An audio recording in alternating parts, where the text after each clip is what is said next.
Graham, an absolute nightmare of a performance at the London Stadium, beaten 5-1 at home by Chelsea. Tactically awful, players atrocious. What on earth was the game plan? Yeah, look, I don't know what you mean. I thought we were excellent. The game plan really was to not do what we did at Sunderland last week and concede 3 goals, and we didn't. We conceded 5. So I think the lads have really taken things on board now. Tactical plan of the game was to play with a 4-4-2 in attack, 4-3-3 in defence, and then in the middle, play a 4-2-4 with inverted fullbacks, false 9, false 6, real 9, and a real 11. False 46 for the first half and real 46 for the second half. But the lads decided to go with the give the ball to Paqueta and he'll smash one in from 35 yards, plan of action, and that worked. We were resilient. We held on to that lead for at least 14 seconds. So proud of the boys. We were lucky. We should have won the game. And it must hurt you even more that it's your former team Chelsea that have absolutely smashed you tonight.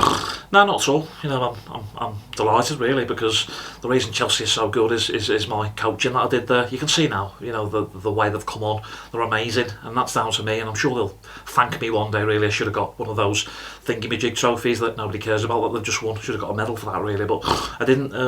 But look, clearly it's just one of those days, and Chelsea have got. Normally, I'm great at setting up a tactical plan that helps Chelsea get beat. I did that for 5 months when I managed them, but unfortunately not today.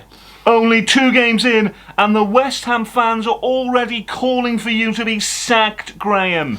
Look, I think the West Ham fans are a disgrace. I really do. They're never behind me, never behind the team. They're just not, and they're a disgrace, and they ruined my nephew's weekend. And I'm going to be honest with you, last weekend, because I brought my nephew Harry down from Hogwarts, and all he wanted to do was go to the park and blow some bubbles. But I have to tell him there's a national shortage in East London because grown men and women are bloody blowing them before every West Ham defeat.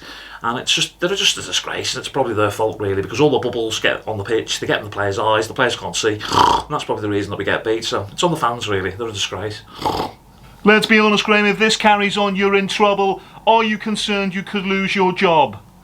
Look, I think it's just patience. I'm the right man for the job. I know I've lost 57 out of the 19 games I've managed, but I've still got a better record than Ruben Amorim, so I must be doing something right. Well, he's just getting away with absolute murder. But look, I think just stick with me. I know what I'm doing. I think the fact that Big Sam was sitting in my seat in the team bus on the way home, I think that was just a coincidence. So I'm not looking too much into that. So.